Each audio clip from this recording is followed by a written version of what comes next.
Бауырды май басу бұл бауырдың шіруіне әкеледі.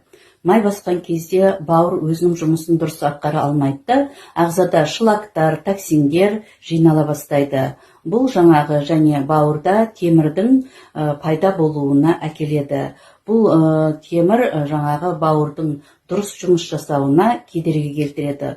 Осының нәтижесінде біздің бауырымызда фиброз, тері аурулары, ұйқы безінің де ісіктің пайда болуы осыдан болады. Яғни бауырды дұрыс сау сақтау үшін Санеева компаниясының Life 8 өнімін ішуге сіздерге кеңес беремін. Бұл жаңағы бауырды май басудан сақтайды, бауыр ісінуінде қолданылады, бауыр қатуда, циррозда қолданылады, вирустық гепатитте қолданылады және өт айдауда қолданылады. Осы өнімді тамақтың алдында 3 мезгіл ішіп отырасыз, аш қарынға, және өт бауыр шайын ішесіз.